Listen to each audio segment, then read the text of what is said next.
மகேஸ்வரத்திலே மகேஸ்வரன், மகேஸ்வரத்திலே ருத்ரன், ருத்ரத்திலே பிரம்மா, பிரம்மாவிலே வாயு, வாயுவிலே அக்னி, அக்னியிலே ஜலம், ஜலத்திலே பிருத்திவி, பிருத்திவியிலே அன்னம், அன்னத்திலே ரசம், ரசத்திலே மாகிசம், மாகிசத்திலே அஸ்தி, அஸ்தியிலே மேதை, மேதையிலே சுக்லம். இப்படி சுக்ல சுரோடியத்தில் சரீரம் தோன்ற பிரம்மாவின் தலையில் நாரதராக தோன்றி மூன்று உலகம் சென்று மூர்த்தியிலும் கண்டு வணங்கி மக்கள் ஆசீர்வாதம் பெற்று யாரை வரும் பின்னே மணி ஓசை வரும் முன்னே என்ற பொன்மொழி கிழங்க மகதியால் கரம் கொண்டு நாரத வருவார் பின்னே நாராயணா என்னும் ஓசை வரும் முன்னே நானே நன்மையை தானே இந்த பேரறியும் புறவை உன்னையே வெற்றியுடன் வீட்டிற்கும் பண்பறிந்த இன்னைக்கு எப்பொழுதும் நன்மையில் நாட்டிருவாய் என்ற பரம்பொருளை இதயத்தின் உள்ளே வைத்து கழகத்தின் மூலம் உலகை நல்லை காணும் காரண காரியாத்தன் கான பிரியன் நாடுமன்ற நாமங்களை பெற்ற யாமோ இன்று காலைகள் முடித்து கதிரவனை தரிசித்து முறைப்படி முதலில் கைலாயம் சென்றேன். அங்கே சங்கரன், நிறையும், சம்பு, சதாசிவன், பேயோடாடி, பொங்கலிங்கமூர்த்தி, புராணங்கள், பூதநாதன், கங்கவேணியோன், கடுக்கையன், கங்காளன் என்ற சிறப்பு பட்டங்களை பெற்ற சிவபெருமானை கண்டு வணங்கி மக்கள் ஆசீர்வாதம் பெற்று வைகுண்டம் சென்று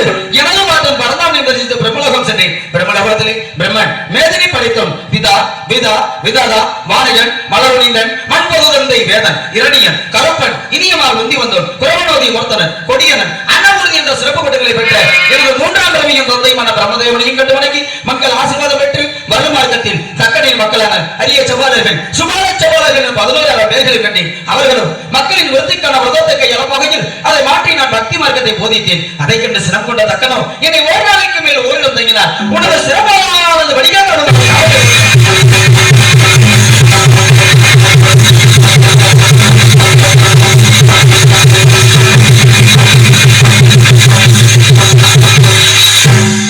சாபத்தை பெற்ற காமம் ஓரிடம் இல்லாத வேடம் செல்லும் விரதத்தை கையாண்டு வருகிறேன். இந்த பிறவிக்கு முன் 2 பிறவிகள் இருந்தது. முதல் பிறவியாக உபகர்ணன் என்னும் கந்தர்வனாகவும், இரண்டாவது பூலோகத்திலே காமாக்கிய மண்டலத்தில் கலாவதிக்கு மகனாக பிறந்து அங்கு சாதுமாச்சியத்துக்கான வந்து தங்கிய சன்னியாசிகளுக்கு பணிவிடை செய்து அவர்கள் மூலம் பாகவத தர்ம உபதேசத்தினை பெற்றேன். பெற்றோதாயின் மரணத்திற்கு பிறகு நட்டவனத்தை நாடி வனம் சென்றேன். அங்கே கைவரந்தாமனை தரிசித்து பூத உடலை நீத்து மீண்டும் 3ஆம் பிறவியாக இந்த பிரம்மதேவனின் பாதத்தில் பிறந்து அந்த மூலகத்தையும் விட்டோடி இந்த பூவுலகத்தையும் நாடி குருதி நிலம் வந்து சேர்ந்தேன். என் கலகம் வெற்றி பெற வேண்டுமையானால் அந்த விநாயகமூர்த்தியை வணங்கியாக வேண்டும். அல்லல் போம் வல்வினை போம் அன்னை வயிற்றில் பிறந்தார் தொல்லை போம் போகாது உயரமும் நல்ல குணம் அதிகமா அந்த அருணை கோபுரத்திலே வீட்டிற்கக்கூடிய அந்த கணபதியை கைதொழுந்தாள் என்ற காரணத்தினாலே அந்த வெற்றி விநாயகனை அந்த வீர விநாயகனை அந்த செல்வ கணபதியை வணங்கி வேண்டும் என்ப ஆவலை கவனிப்போம். நாராயணா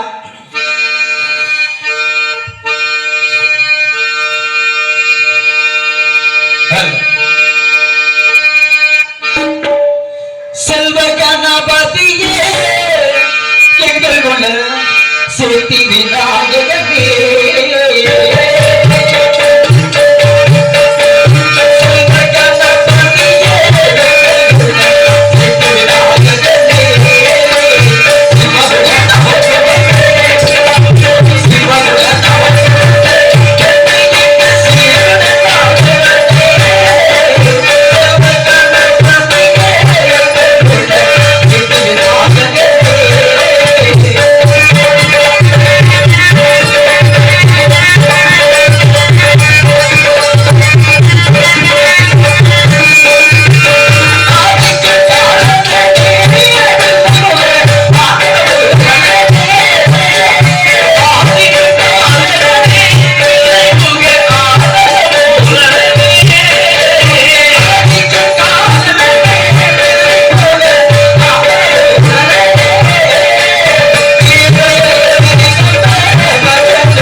இடத்தில் இடமே இல்லை என்று அப்பேற்பட்ட உலகை எல்லாம் ஆள்கின்றாளே ஆதி பராசக்தி அகிலாண்ட நாயகி கோடி பிரம்மாண்டியாக இருந்து இந்த மண்ணையும் இந்த மக்களை எல்லாம் வாழ வைத்துக் கொண்டிருக்கின்றாளே அந்த காஞ்சியிலே காமாட்சியாக, காசியிலே விசாலாட்சியாக, மதுரையிலே மீனாட்சியாக.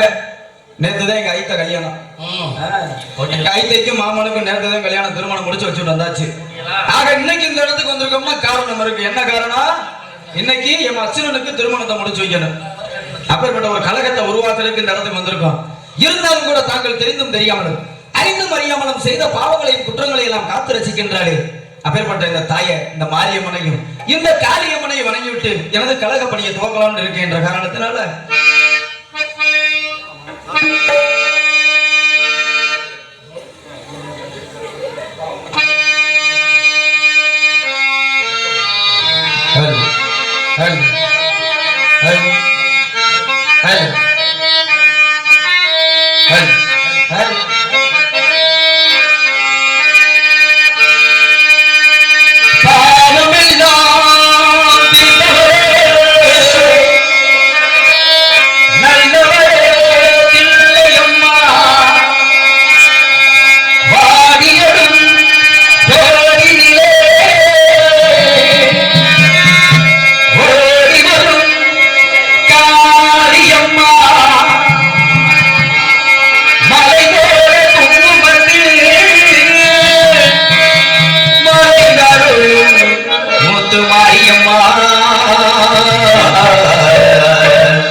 சங்கீத ஜாதி முல்லை காணவில்லை, கண்கள் ரெண்டும் பார்வையின்றி பாவையில்லை, ராகங்களின்றி சங்கீதம் இல்லை, சாவுன்றுதானம் காதலில்லை, என்னாதமே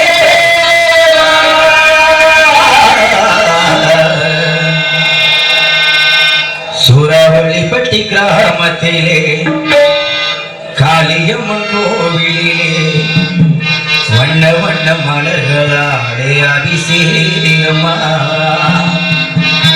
வெண்ணுலகம் போற்றும் எங்கள் தாயே, எங்களுக்கெல்லாம் நல்லொரு தர வேண்டும் தாயே. எங்களுக்கு கூட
நன்றி உறுத்தாக்கி கொண்டிருந்தாலும் நன்றிதான் இருந்தாலும் கூட எனக்கு ஒரு கலைஞனாகப்பட்டவன் பேரும் புகழ் வாங்கணும்னா முதல்ல யார் தெரியுமா தேவை? முதல்ல இந்த 4 பக்கமெலமும் முதல்ல தேவை. பக்கமெலங்கள் துணை இருந்தால்தான் நல்லது. ஒரு சின்னஞ்சிறிய கலைஞனாக இருந்தாலும் பேரும் புகழ் வாங்க முடியும். அதற்கு மேலாக அற்புதமான முறையில் இங்கே ஒளிபெருக்கி அமைத்துக் கொண்டிருக்கக்கூடிய கருப்பசாமி ஒளிபெருக்கி நிலையத்தார், உள்ளூரை சேர்ந்த இந்த மண்ணின் மைந்தன் கருப்பசாமி ஒளிபெருக்கி நிலையத்தாருக்கும் அதில் பணிபுரியக்கூடிய அன்பு உள்ளங்களுக்கும் எனது சார்பிலும் என்னை சார்ந்த இசைக்கலைஞர்கள் சார்பாக மனமார்ந்த நன்றி உறுத்தாக்கி கொண்டிருந்தாலும் கூட ஏன்னா இப்பேற்பட்ட அந்த உலகத்துல வாழ்ந்துகிட்டு இருக்கோம். காரணம் என்ன தெரியுமா? இறந்தாலும் பிறந்தாலும் பேர் சொல்ல வேண்டும். இவர் போல யார் என்று ஊர் சொல்ல வேண்டும். ஒரு மனிதனாகப்பட்டவன் இந்த உலகத்துல வாழும் பொழுது, வாழ்ந்து முடிக்கும் பொழுது பாருங்க, ஒரு மனிதனாகப்பட்டவன் என்னதான் பொண்ணும் பொருளும் சொல்லும் சொல்வாக்கும் சேர்த்து வச்சிருந்தாலும் கூட, பதவி அந்தஸ்து அதிகாரம்லாம் வச்சிருந்தாலும் சரி, இந்த மனிதனாகப்பட்டவன் இறந்து போகும் பொழுது கொண்டு போகக்கூடியது 2 விஷயம் தான். அம்மா ஆடி மாடி ஓடி சேர்ந்து எவ்வளவோ சொத்துக்களை சேர்த்து வச்சிருந்தாலும் மனுஷன் கொண்டு போறது 2 விஷயம் தான். ஒண்ணு பாவமும், இன்னொன்று புண்ணியமும் தான்.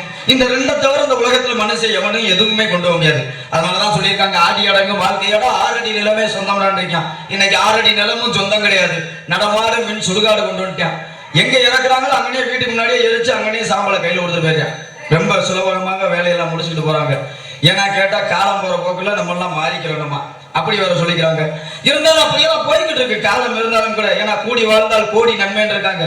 கூடி வாழ்ந்தால் கோடி நன்மைன்னு பெரியவங்க சொன்ன வாக்கு ஒண்ணு தப்பே இல்லை. காரணம் என்ன தெரியுமா? கூடி வாழ்ந்தால் கோடி நன்மைன்னா கூடி வாழ்ந்துட்டா மட்டும் என்ன கோடி கணக்குல பொண்ணும் பொருளுமா சேர போது?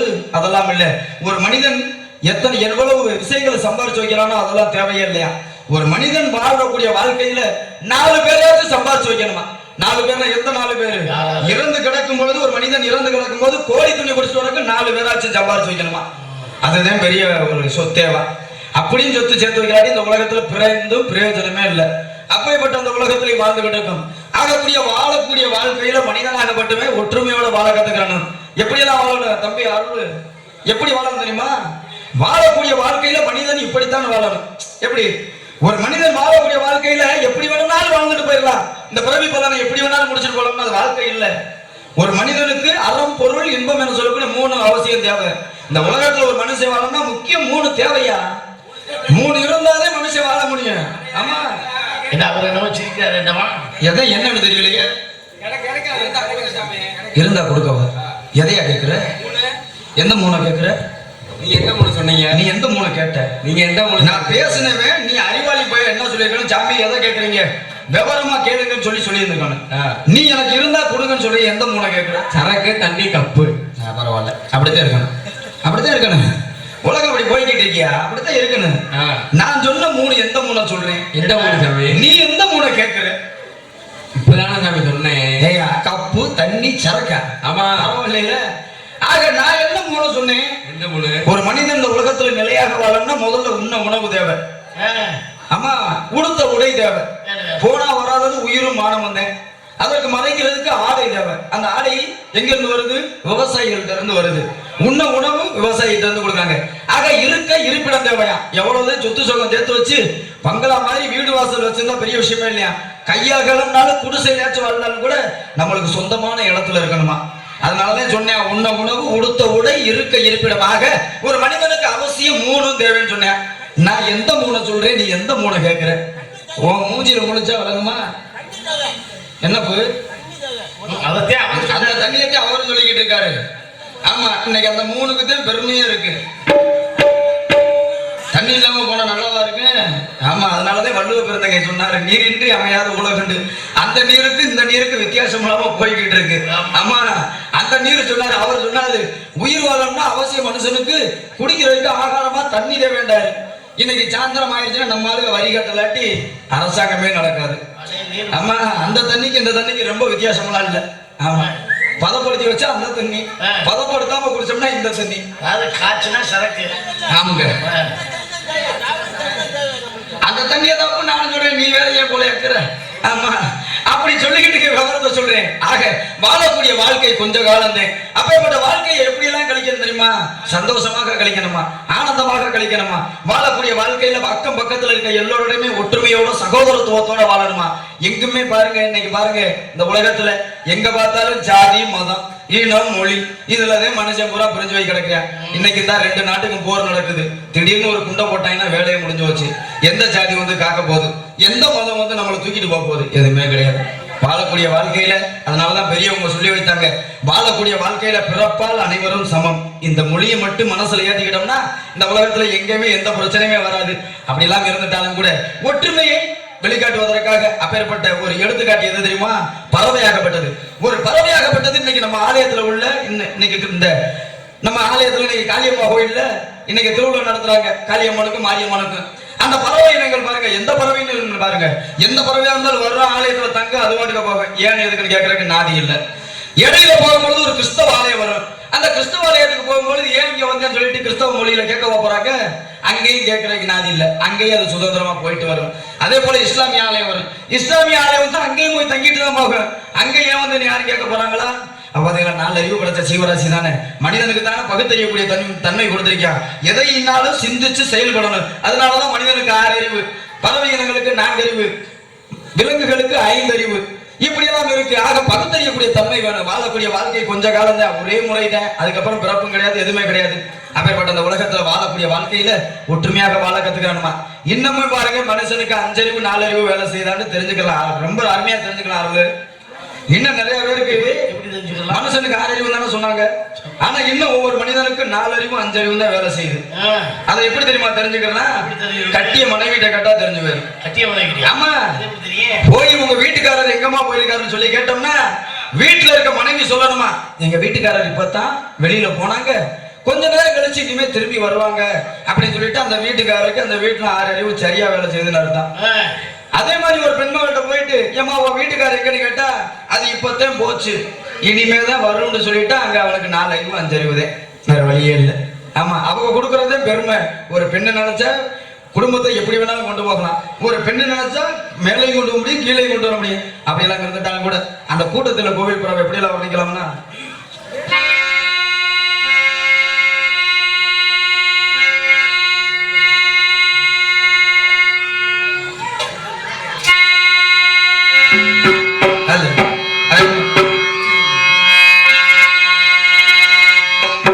கூட்டத்திலே கோவில் புறா யாரை இங்கு தேடம்மா, கொலுசு சத்தம் கேட்கையிலே மனம் தந்தி அடிக்குது தந்தி அடிக்குது, குமரி பெண்ணை பார்க்கையிலே மொழி மண்ணல் அடிக்குது மண்ணல் அடிக்குது. கூட்டத்திலே கோவில் புறா யாரை இங்கு தேடம்மா, கூட்டத்திலே கோவில் புறா யாரை இங்கு தேடம்மா, கொலுசு சத்தம் கேட்கையிலே மனம் தந்தி அடிக்குது தந்தி அடிக்குது, குமரி பெண்ணை பார்க்கையிலே மொழி மண்ணல் அடிக்குது மண்ணல் அடிக்குது.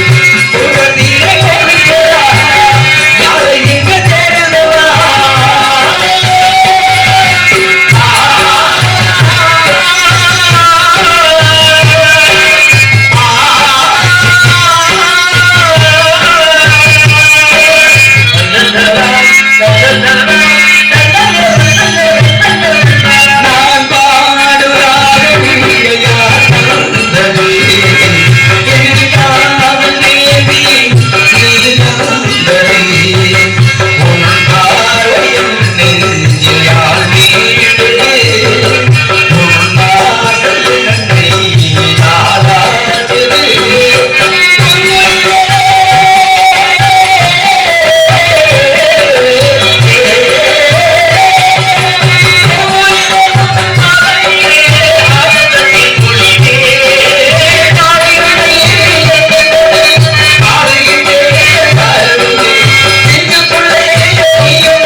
இருக்கா? நான் பாடக்கூடிய பாடலாம் நல்லா இருக்கா?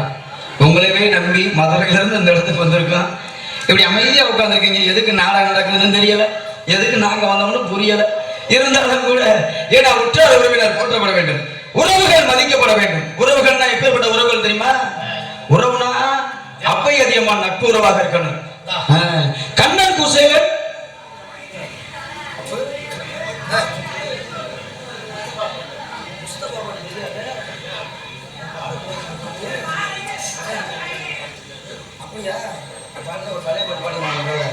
ஆமா சொன்னாங்க என்கிட்ட. ஆமா இப்போ சொன்னாங்க, நான் கேட்டேன். எல்லாரும் மொத்த பண்ணணும் ஆயிட முடியுமா? அவருக்குன்னு ஒரு பாணி இருக்கு, அவருக்குன்னு ஒரு ஸ்டைல் இருக்கு. அவன் எல்லாருமே பார்க்க முடியாது, பண்ண முடியாது. இருந்தாலும் கூட ஐயா சொல்லியிருக்காரு, ஒரு பழைய பாட்டு பாட சொல்லியிருக்காரு. அப்பேற்பட்ட தன்மையில நிச்சயமாக பாடுவோம். அப்பேற்பட்ட எத்தனையோ உறவுகள் இருந்தாலும் நான் தேடி வந்திருக்கிறது எப்பேற்பட்ட உறவு தெரியுமா? இப்பேற்பட்ட பாசமான அன்பு உறவுகளை தேடி வந்திருக்கேன். ஏன்னா உள்ளத்தில் நல்ல உள்ளம் எப்பயுமே உறங்காதான். ஒரு உள்ளத்துக்கு தூய உள்ளத்திற்கு எப்பயுமே இறந்தும் நல்ல தூய ஆத்மாவுக்கு இறப்பே கிடையாதான். அதனாலதான் கவிஞன் சொன்னா உள்ளத்தில் நல்ல உள்ளம் எப்பயுமே உறங்காது அப்படின்னு இருக்க காரணத்தினால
வருவதை எதிர்கொள்ளடா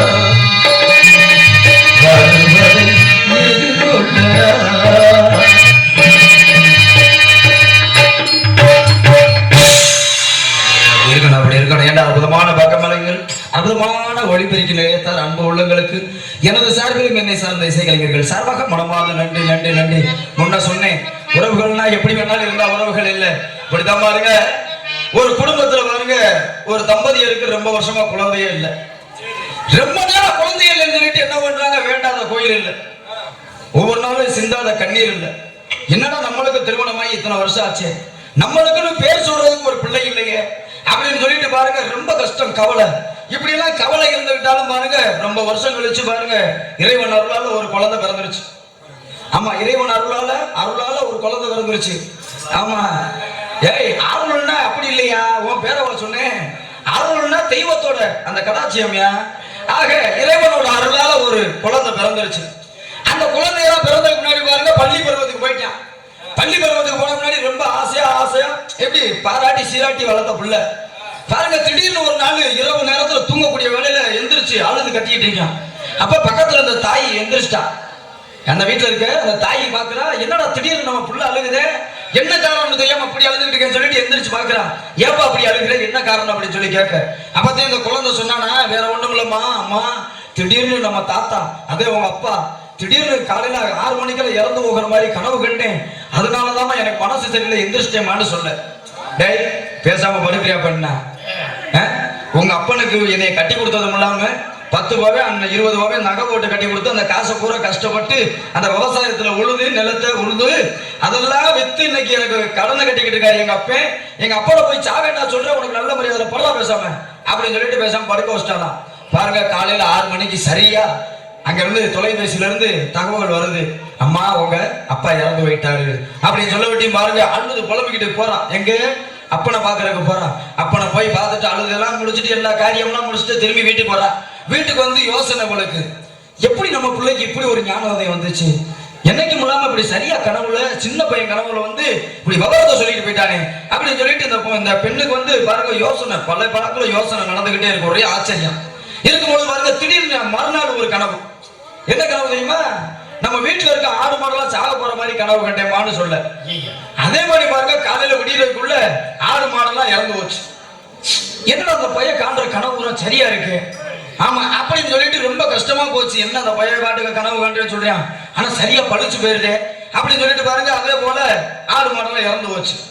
சரின்னு சொல்லிட்டு கொஞ்சம் காலகட்டத்துக்கு கனவே வரல. அதுக்கப்புறம் பாருங்க, ஒரு 4-5 மாசத்துக்கு கழிச்சு ஒரு கனவு அந்த பையனுக்கு.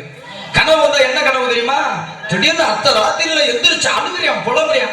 அப்ப திரும்பி எந்திரிச்சு புருஷன் மண்டாட்டி 2 பேரும் எந்திரிச்சிட்டாங்க. ஏப்பா அப்படி கத்துற, வேற ஒண்ணும் இல்லம்மா, இத்தனை நாளா கனவு கண்டே பழிச்சிச்சு, ஆனா எனக்கு என்ன தெரியல, இறைவன் வந்து என்ன சொல்லிட்டு போனார், நான் பேசுனதுமா என் காதுல அந்த ஒரு ஓசை கேட்டுச்சு.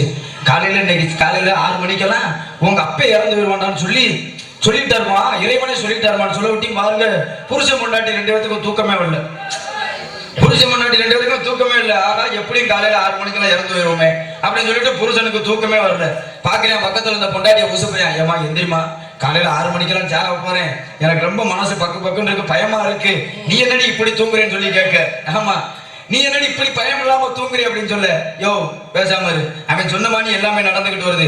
நீ காலையில 6 மணிக்கெல்லாம் செத்து போயிட்டேன்னா நான் போய் பந்தல்காரனுக்கு பாட ஓடுறவனுக்கு மத்த எல்லா வேலையும் யாரியா பாப்பா, நான் தூங்கி இப்ப கண்ணு மூடி தூங்கினாத்தேன் காலையில எந்திரிச்சு எல்லா வேலையும் என்னால பார்க்க முடியும், பேசாம படியா என்னை எழுப்பாதேன்டா. சரின்னு சொல்லிட்டு காலையில எந்திரிக்கிறேன். காலையில எந்திரிக்க போறேன், 5:59 ஆச்சு. 6 மணி தொடங்க போதுன்னா அவனுக்கு உசுரே இல்லை, ஆத்தாடி இன்னும் ஒரு சில நேரத்தில் செத்து போயிருவோமே அப்படின்னு சொல்லிட்டு அப்படியே கண்ணு கலைய போய் அழுகிறேன். கட்டி அணைக்கிற மனைவிய, பிள்ளைய கட்டி அணைக்கிற, உங்களை எல்லாம் விட்டுட்டு போக போறேன்னு அப்படின்னு சொல்லிட்டு அழுகிறான். யார் அந்த புருஷன் அழுகிறான். பாருங்க, 6 மணி சரி ஆயிடுச்சு. சரியா 6 மணி ஆனோடனே பாருங்க சாகல உங்களுக்கு ரொம்ப சந்தோஷம். என்னடா நம்ம பிள்ளை கண்ட கனவு சரியா பழிச்சுக்கிட்டே வந்துச்சு, இன்னைக்கு நம்ம செத்து போயிருவோம்ல சொன்னேன், ஆனா நம்ம சாகலையே அப்படின்னு சொல்லிட்டு அந்த புருஷனுக்கு ரொம்ப சந்தோஷம் வந்தோடனே என்ன பண்றேன், காலையில எந்திரிச்சு குலதெய்வம் கோயிலுக்கு போய் சாமியை கூப்பிட்டு வரணும்னா அப்படின்னு சொல்லிட்டு எந்திரிச்சு வெளியில போக. பாருங்க, எழுத்த வீட்டுல ஒரு சாவு. ஆமா, எழுத்த வீட்டுல ஒரு சாவு. எந்திரிச்சு போறேன், கோயிலுக்கு போறேன், இந்த நேரத்துல எழுத்த வீட்டுல ஒரு சாவா போச்சு. சரின்னு சொல்லிட்டு தண்ணி வாங்கி குடிச்சிட்டு போவோம் அப்படின்னு சொல்லிட்டு மனைவியை தேடுனா வீட்டுல ஆளை காணோம். வீட்டுல இந்த சின்ன பிள்ளைய கூப்பிடுறேன், டேய் வாடா, எங்கடா உங்க அம்மா எங்கடா அப்படின்னு சொல்லி கேட்க. அம்மா பக்கத்து வீட்டுக்கு போயிருக்குப்பான்னு சொல்லு. பக்கத்து வீட்டுக்கு போயிருக்கான்னா போய் கூட்டிட்டு வாடா, அப்பாவுக்கு நேரம் ஆயிடுச்சு, வெளியில போறாராம், போய் கூட்டிட்டு வாடான்னு சொல்லு. அந்த சின்ன பையன் என்ன பண்றான், அம்மா வாமா அப்பா நேரமாச்சுன்னு சொல்லி வஞ்சிக்கிட்டு இருக்காமா, நீ வேமா வாமா அப்படின்னு சொல்லிக்கிட்டே இருக்கு. ஏண்டா வேமா வாடான்னு சொல்லிட்டா, வேமா வாடான்னு சொல்லி விட்டுமே அந்த பொம்பளை எழுப்பியான். அவ தலைவரி கோலத்தோட இங்க உட்காந்து அழுதுகிட்டு இருக்கா. அம்மா அதுல அப்பா சாகலமா, நீ ஏமா அப்படி தலைவரி கோலத்தோட அழுதுகிட்டு உட்கார்ந்து இருக்க, போட உங்க அப்பன் தாண்டா செத்து போய் கிடக்கல அப்படின்னு சொன்னாலாம். அப்ப உறவுகள் எப்படி வேணாலும் உறவா மாறிக்கிட்டு இருக்க கூடாது அப்படின்ற காரணம் இருக்கு. இருந்தாலும் கூட நான் காணக்கூடிய உலகங்கள் எப்படி எல்லாம் இருக்கணும்னா,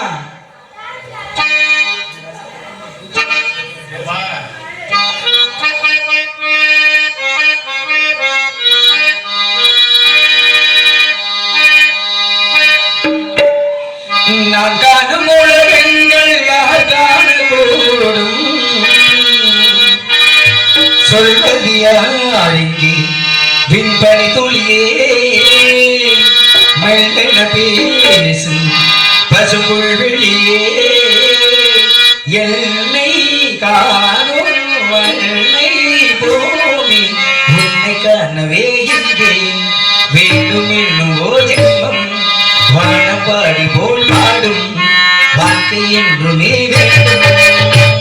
நான் காணும் உலகங்கள்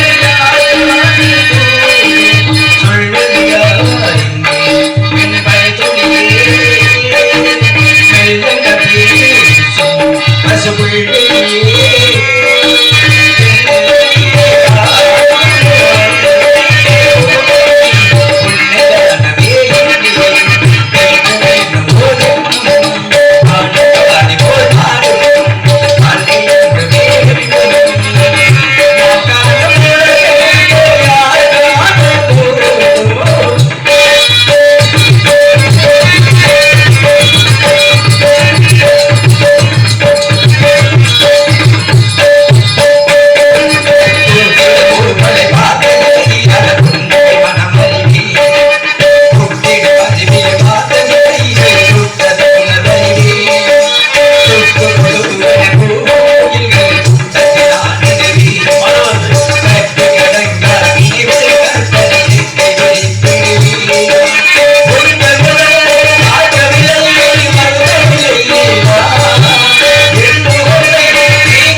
ஆதிசேரன் எடுத்துரைத்தாலும் மிகையாகாது.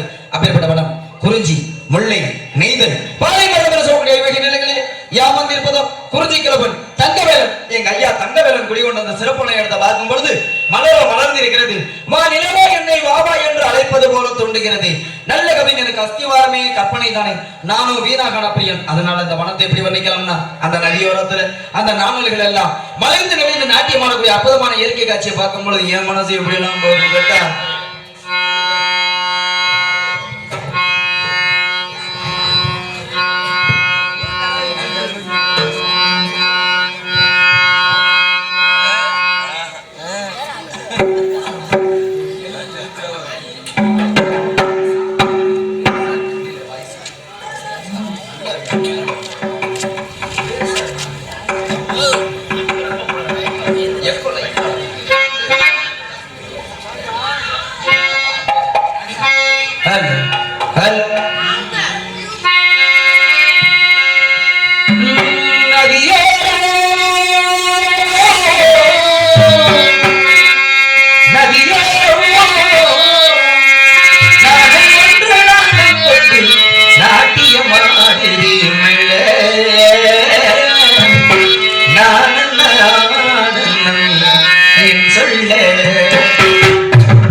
இருந்தாலும் கூட இன்று என் கழகத்திற்கு ஏதாவது வழிபிறக்குமா என்று எண்ணி பார்க்கும் பொழுது ஒரே நிசப்தமாக இருக்கின்றது. ஏதாவது ஒரு சப்தம் கேட்குமா என்று எண்ணி பார்க்கும் பொழுது சப்தம் சப்தம். ஹலோ நிமிஷம் முஸ்தபா வாட்டதான் தெரியாதுன்னு சொன்னேன். என்ன தெரியாதுன்னா நான் படிச்சுட்டா என்ன கொடுமையா இருக்கு.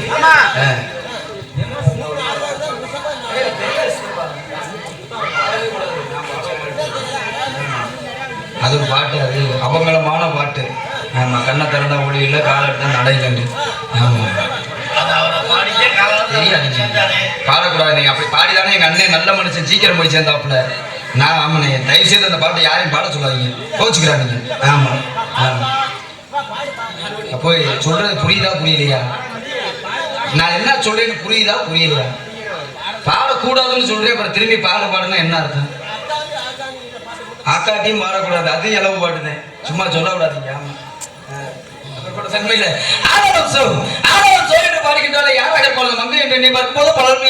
கையிலே கவன் கொண்டு அனுதினமும் அந்த மிருகப்பெருமானின் பிரணவ மந்திரத்தை ஒழித்துக் கொண்டிருக்கின்றாலே அப்பேற்பட்ட குரலோசைக்கு சொந்த கறி யாராக இருப்பார்? ஆமா, அப்ப மாமா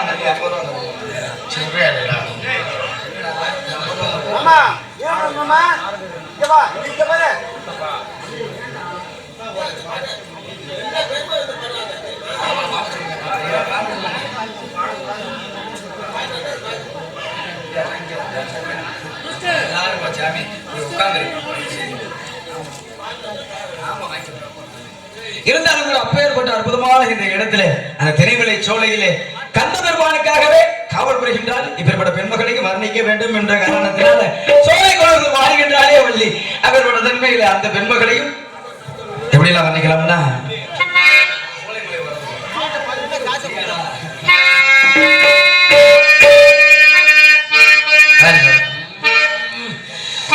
சோலை மலை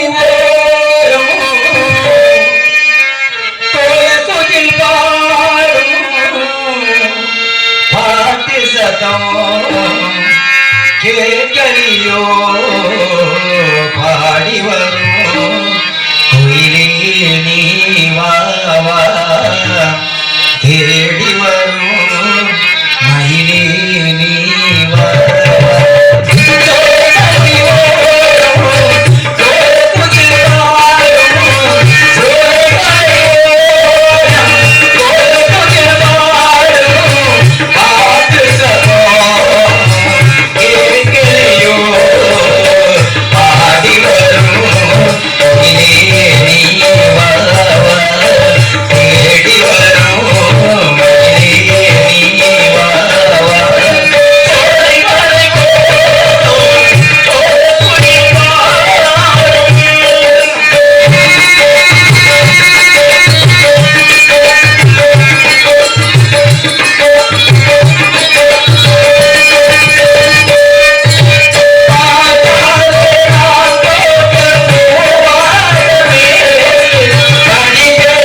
அப்படிலாம் இருந்துட்டாலும் எத்தனையோ பெருமைகளை சேர்த்துட்டாலும் கூட இந்த உலகத்துல வாழக்கூடிய வாழ்க்கையில தாய் என்னும் ஒரு அன்பு உள்ளம் இல்லைன்னா யாராவதாலும் அனாததான்.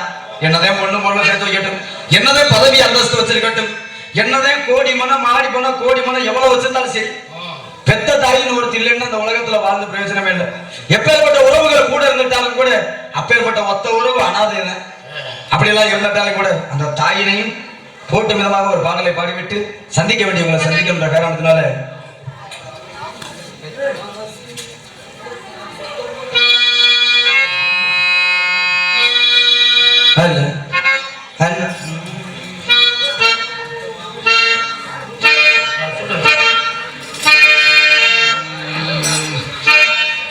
பெத்த மனசு சுடத்திடும் சுத்தமடா, இந்த பிள்ளை மனசு பித்தத்திலும் பித்தமடா, தெய்வமதும் தாய்க்கும் கீழவா, எந்தன் தாயவளும் சாமிக்கும் மேலதா, அந்த தெய்வமதும் தாய்க்கும் கீழவா, எந்தன் தாயவளும் சாமிக்கும் மேலதா.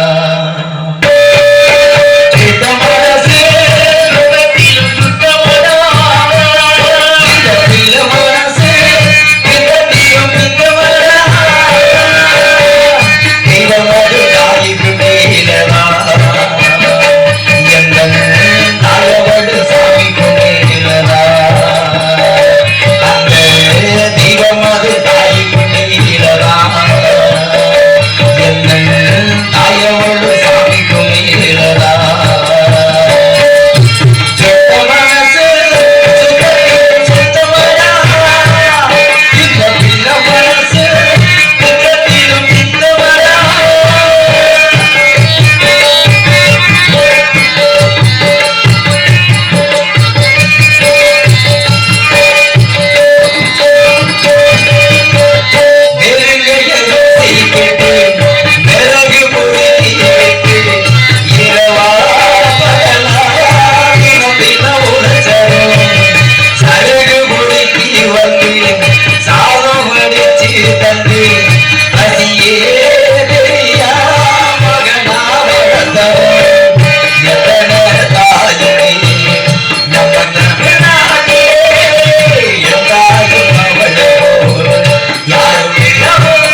பார்க்காதவன் கோலமையா குரங்குக்கு ஒப்பு என்று எங்க அப்பா அன்னைக்கே ஒப்பு வச்சிருக்காரு.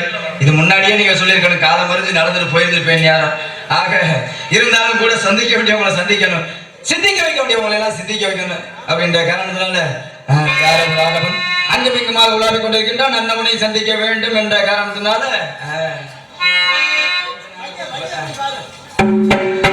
சுந்தரனிலை பொற்றிலங்க வங்கையில் எந்த உலகிங்கு என்பதா